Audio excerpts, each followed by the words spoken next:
below in the description. Go check it out. Okay, let's see what he said about Super Mario Bros. Movie. I want to see his initial take. And no, I haven't seen this. Welcome to the Moist Meter. Today we're taking a look at the Super Mario Bros. Movie. Let me So, a stop lot of you already listening to know this they music. did try to make a Mario Bros. Movie in the 90s. Most people view it as an unholy abomination. I look back on it fondly. I grew up and I actually really liked that movie. I watched it a lot as a kid.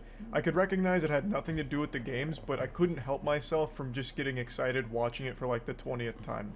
There was something about that film that was just kind of special. It was unique and very It wasn't weird. special. It was like Chris a real Pratt avant-garde was fever literally dream Mario, kind of movie. and he didn't even And I know how get to do why the voice of they stopped Mario. making movies after it because it was received so horribly and is still considered one of the worst movies ever made by a lot of people.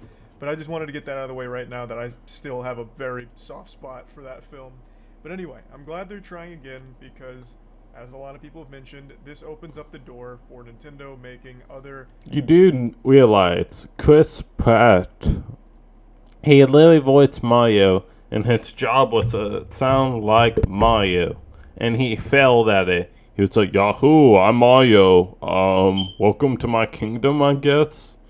And like Luigi sound close to Luigi, so did Bowser. Same with everybody, but there was no Daisy. That which I fucking hated hearing. I was so fucking pissed. I wanted to throw a rock at like Nintendo because of how they excluded Daisy, Waluigi, a lot of the Mario characters, even the squid they took out, like the Koopas even. It's like it was so fucking retarded. big budget movies on other IP they have, such as Metroid, Zelda, all of that. So they needed this one to slap. And I'm happy to say that it does slap. Now, I'm not going to tell you it's like a Vasily Kamachi. No, it does not slap. That's why I'm not watching the movie in theaters, cinemas, etc. What you call them, because it's just like no, you can't say the movie slaps when it was poorly received. No, that's just my opinion. If it was to slap, I'm pretty sure critics would actually say this is like the movie it's the century, or actually it's a must to go to movie, etc. Style slap where it's like unreal and it's going to rock your world or fucking shake the foundation of animated films It shake forever. the foundation for me. And I It wanna get seems this out of like way the right now movie since it's was already been bad, controversy. I don't poorly know what received, the movie unethical, critics watched, but it certainly unlogically wasn't this film. It had stupid. like a 46% on Rotten Tomatoes yesterday, and I don't know what happened there. They must have been boofing crazy pills. That is outrageous. This is not... No, I agree with Rotten Tomatoes, or Rotten Tomatoes, what the fuck you call. They actually do a pretty accurate job on actually the movies itself. I mean, it did piss me off when they scored Sasquatch Gang to be low. I was just like, no. But a bunch of other movies, so like they'd score low, except for a couple that like.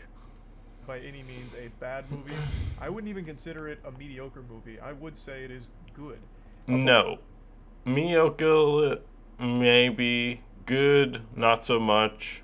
Slightly above average movie, I would say yes. Above all else, it's very fun and captures the spirit of the games extremely well. Going into this, I was apprehensive about Chris Pratt voicing... If you were apprehensive about Chris Pratt's voice of Mario, wouldn't you have a second thought and just be like, okay, I only purchased this ticket, I'm going to do it my way, probably try to not pay into the tickets of the movie industry just because of how bad it's going to be poorly received. Mario, it just seemed like a pretty silly fit, and in the trailers I was less than impressed. It honestly sounded like me delivering the lines when I first woke up in the morning. So I didn't think that was going to work, but after watching the whole film, it seems like they really just did a montage of his worst lines for the trailers, because the rest of it actually worked pretty well. I didn't have any problems with Chris Pratt as or any of the other voice okay, cast yeah, matter, so they sound like a nice, pleasant surprise, as if a kid was to deliver the voices, maybe a preteen at most. which But, yeah, runs it contrary to sucked. one of the popular reviews that said it's totally inaccessible or like hard to follow. Which It's hard to Something up on follow. these You reviews have that actually all got me these tilted. I'm fucking celebrities stun locked at how voicing stupid some of the the reviews are Mario for this movie. Kingdom. And then How calling how it does that somewhat make offensive. sense to you? I really don't know what happened there. If that doesn't prove that general movie critics are pretty worthless, then I don't know what will. It's not general movie critics, because if it was general movie critics, almost every movie would not have a fan base or the foundation. That's how it works in the movie industry, or comedy, etc. Calling Super Mario Bros. Inaccessible or confusing. It's... Moving on. The thing about the film is it's extremely simple and is very clearly catered towards families as opposed to like hardcore gamers, right? This is an It's not towards hardcore gamers. You know who it's even the voice of Bowser, that which I looked up, that which had me in tears of laughing? It's literally Jack Black. Yeah, the guy from Tenacious D and all his other HBO shows, that guy. IP that's existed for fucking 4 decades now, pretty much. So a lot of the people that grew up with Mario and actively play it are adults. And this is not a film that's like geared toward No, 50-50 adults, 50-50 kids. I would say a little 20% teens, that which have autism, Asperger's, etc. towards them, but it is a film that they will enjoy. I am 28 years old, and I had a smile on my face a lot of times. I'm 27, and I don't think I would watch that movie, let alone if I had a gun to my head. I would have put my sack in front of the wind blower, or like a guillotine, just to chop them off so I wouldn't have to see that movie. In this film, it's chock full of references and Easter eggs that you'll point and be like, I get that one, and it's cute. But it is a film that is very clearly for an entire family, younger audience, as well as something parents can enjoy too. The narrative is as simple as it gets. Mario and Luigi find themselves in Mushroom Kingdom, and they get split up where Luigi gets What is this, Finding fucking Nemo? Goddamn. captured by Bowser, and Mario's got to free him. And through that simple premise, they go on an adventure. They meet Donkey Kong, Princess Peach, and they go to free him. And keep in mind, Donkey Kong, it's like fucking Seth Rogen, so he's probably just bringing up Pineapple Express reference. Or, hey, Mario, you want to smoke this joint? No, I don't want to smoke the joint. Come on, Mario. I will say that I actually do have a complaint about the narrative. I don't really understand what the point was in splitting Mario and Luigi up for this movie. I feel like that was just kind of a misstep. I understand. Misstep, I completely agree. Yes, misstep, it's the right word. To shine, that's fine. Just don't have someone get captured then. You could still have Bowser cruise up in the goddamn fucking war island and breathe fire and everything, and that's still an imminent threat that Mario and Luigi would be motivated to stop to help people. You didn't really need Luigi to be captured. For the most part, for the majority of the movie, Luigi's just the damsel in distress fucking hanging and putting his thumb up his ass with nothing to do. Which I think kind of sucks, especially because Charlie Day's performance as Luigi was really good. He does have some moments, but I just really think... I would imagine if, like, Charlie Day was to just be himself, he'd be like, "You don't know karate, Bowser! I will beat your ass! In the name of Buzzer! That was kind of a weird decision to have him be captured. Give me a dragon! I'm going to whoop your ass!" Like, if you did want someone to be captured, I do think it probably should have been Peach, and if you didn't want Peach to be the one being captured, well then just don't have anyone be captured in the first place, and everyone works together. You know, fucking power of friendship like anime's taught us, and they go stop Bowser for the good of the Mushroom Kingdom. That would have still been just fine. It's not the biggest deal in the world, but I did... At least have Peach fucking get captured, not Luigi. What type of sense does that make? Oh, Mario has to get his Buddha back from Bowser? It's like... just rubbish, one would say. Find that a little stupid. to have Luigi just be totally out of the equation for most of the film. But aside from that, it really does capture the spirit of just fun Mario shit. So there's a lot of like platforming moments where he's running like an obstacle course, or if him and Donkey Kong are teaming up to get to a destination, they're picking up power-ups on the way, shooting the, fire flower and just going kind of crazy, killing, well, not killing, jumping on things and blasting them, kicking shells. There's even Yeah, so Mario, it's about kicking and getting those mushrooms and those coins, etc. I wouldn't want to see them of killing them with like Mario going like, "Give me your money, bitch! I'll shoot you in the temple." And then like Luigi go like, "Put the money in the air." even Mario Kart moments on Rainbow Road, and it's all really fun, and I think it really captures that essence, and it's beautifully animated. The movie is like shockingly gorgeous.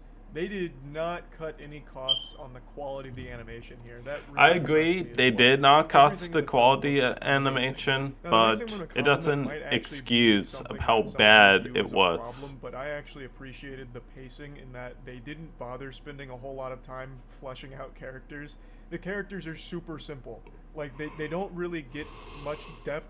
For example, Mario shows up to Mushroom Kingdom. He's a total I do agree with you. All the characters are pretty self-explanatory.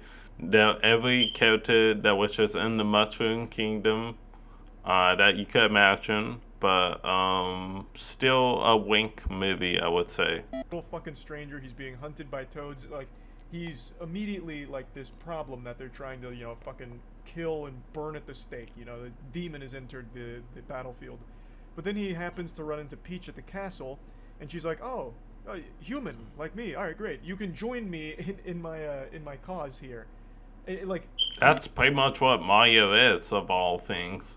It's like Mario saves Peach, she gets captured again, and then that's Mario. It's like an endless loop of what that is. and that's it. Then they immediately become best friends. They immediately hit it off. Fucking fireworks falling all over the place. They love each other immediately, and they never really like bother exploring like their relationship or even like how they feel a lot of the time. It's just very surface level, and I like that because I've never played a Mario game for the story. I don't think there's many people in the world who have. It's all just about fun. So the film just being pretty short and very focused on like action and platforming and Mario references and fights and fucking karting, I think is for the best, as opposed to bothering with like this, 20-minute scene building up, Mario, his dad being disappointed in him, which is a plot point, but it's not something they harp on. It's something he mentions one time, and then it's like, "Oh, I'm sorry to hear that. Maybe your dad's right. Maybe you are a disappointment." Well, Mario's a plumber. Why else would his dad be disappointed in him? "Oh, no, I'm not. Let's drop it." And then they drop it. And they don't bother, like, really getting deep into it. And that's good. Like, you have these little, like, sprinkled in moments of character development, but nothing too heavy-handed, because the film didn't need it. That wasn't the primary focus. So, for a lot of people, I do think that'll be a complaint. For me, I actually preferred it. Because, I wasn't going to this movie for some kind of wild narrative that was going to have me tearing up. Yeah, I just wanted something fun. That's exactly what they delivered. Also, hats off to the music. It was really nice seeing some of the most famous, iconic Mario tunes come to life in this film, and I do agree that it's a good thing that they did Mario tunes. At least it wasn't like some movies where they just play the most generic rock bands like Three Days of Grace, System of a Dawn, and Metallica. I hate when they do that with like modern day movies. It just gets super annoying, one would say. even fit in different ways was very fun. But this is actually something I heard Chris Stuckman mention. This rubbed me the wrong way as well. There's a lot of moments of like 80s rock in here for some reason, which makes no sense. Fucking AC/DC Thunderstruck playing out of nowhere, or them running around to Beastie Boys. I don't know. Wait, really? The Beastie Boys and AC/DC Thunderstruck? Why? That won't even match the particular of like the movie. Fucking weird. Almost feels like watching some kind of like YouTube AMV where they try and like That's what I would have to say. AMV, it would sound like. make a song like that fit the atmosphere, and in this one it just didn't. Except it's not a compilation of Mario clips where like Mario's fighting off like a Boo or like a Koopa or like a I forgot what the brown ones are called in Mario, but yeah, it just Koopa heads, yeah. Didn't work successfully. But when they actually have like the Mario music that they've composed in different ways, it works very well. So they should have just sidelined that whole like 80s rock thing they toyed around with here. That probably shouldn't have made the final cut. But yeah, anyway, I just really don't have a whole lot of complaints about the film at all. Plugging Super Mario Bros. Movie into the Moist Meter, I'm going to give it a nice 80%. I think it's a lot of fun, and that's all you should really expect going into it. It's nothing amazing. It's nothing. Very controversial to say. I would give it, if I saw how I would expect to see the movie, at highest you would probably get it's a 87 or possibly a 65 for me. 65 if it wronged me in so many ways, or if it rubs off on me on the wrong way. But all in love, most critical. We just must not ever speak of the movie again. It destroyed my criteria of thinking of Mario. So I'm going to go chug some bleach. Thank you for making me lose the humanity that I just can't harmonize how dumb people are with movie critiquing. So I'm going to go chug bleach. It was nice knowing you. Feel free to subscribe, like, and comment. And I might just try to... I'm going to need some time to think because much love, Charlie, but Super Mario movie, really? No, I can't. Alright, peace.